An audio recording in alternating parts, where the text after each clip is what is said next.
Bonjour, dans l'actualité de ce mardi 29 mars, Valérie Pécresse est attendue cet après-midi au salon Biovision. L'occasion pour elle d'exprimer son mécontentement au sujet du retard pris par le plan Lyon Campus.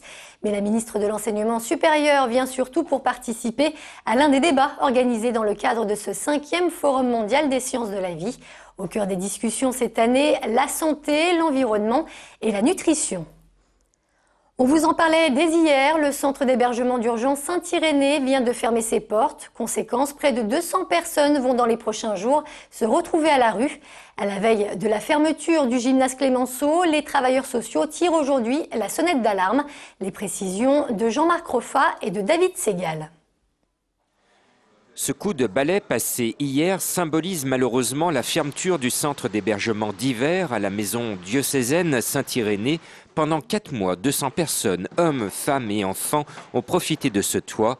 Aujourd'hui, certains d'entre eux vivent dans l'angoisse de se retrouver à la rue. Mais la grande majorité, une centaine a intégré ce qu'on appelle le dispositif national d'accueil, c'est-à-dire le dispositif ordinaire d'accueil des demandeurs d'asile. D'autres sont à l'hôtel au titre de l'asile, c'est un dispositif palliatif qui permet de les accueillir quelque temps. Les professionnels de l'urgence sociale dénoncent ces remises à la rue par l'État. Pour eux, le combat est de trouver d'autres solutions d'accueil. Toute la partie asile a trouvé une solution. La partie urgence 115, momentanément, ils sont hébergés à l'hôtel.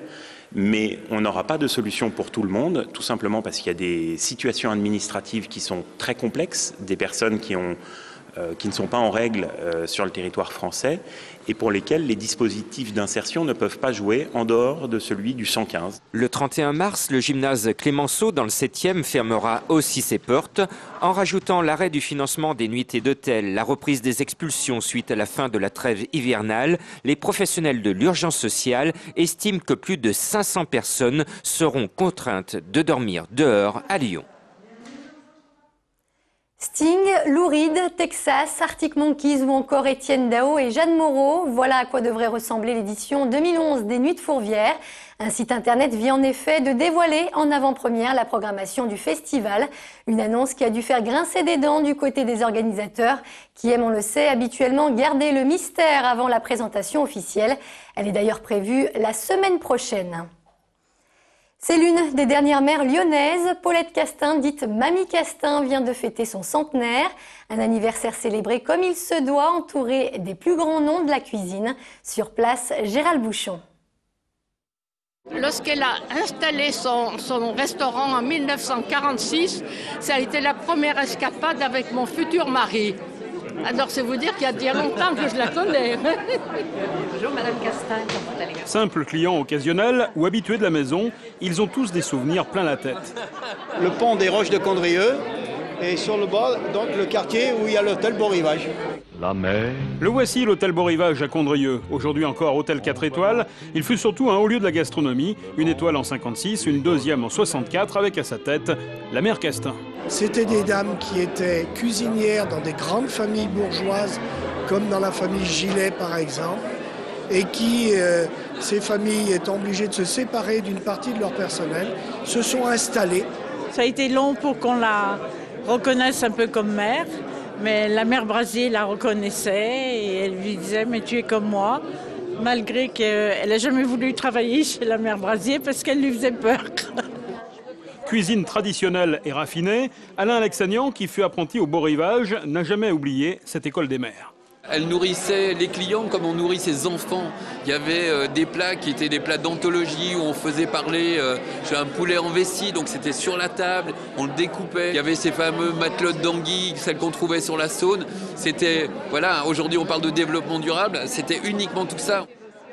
Paulette Castin a soufflé ses 100 bougies bien entourées. Les gourmets ne l'oublieront jamais. Je n'ai ni père ni mère, c'est le nom de l'exposition qui se tient actuellement à la bibliothèque municipale. Une exposition qui retrace la vie et l'œuvre de cet écrivain sulfureux, orphelin depuis le plus jeune âge. L'occasion de mieux comprendre le parcours et surtout les engagements de Frédéric Blanc, devenu Jean Genet, à travers notamment des photos, des costumes ou encore des tracts politiques. C'est une quête itinérante. Il n'avait pas de domicile fixe. il changeait d'hôtel, de chambre pratiquement tous les soirs, et d'amant aussi. Bref, mais tout ça, ça a nourri son génie littéraire, son écriture, et c'est ce qui fait que, bon, aujourd'hui, Jean Genet est sans doute, par exemple, un auteur de théâtre le plus joué au monde. Genet, ni père ni mère, est à découvrir à la bibliothèque municipale jusqu'au 28 mai. Avant de se quitter, je vous rappelle que ce soir, vous pourrez retrouver à 18h05 Popcorn, le magazine consacré au cinéma. À 20h15, ce sera Quartier de vie présenté par Jean-Luc Chavant. Quant à moi, j'aurai le plaisir de vous retrouver à 17h pour le 3 minutes chrono. Excellent après-midi sur TLM.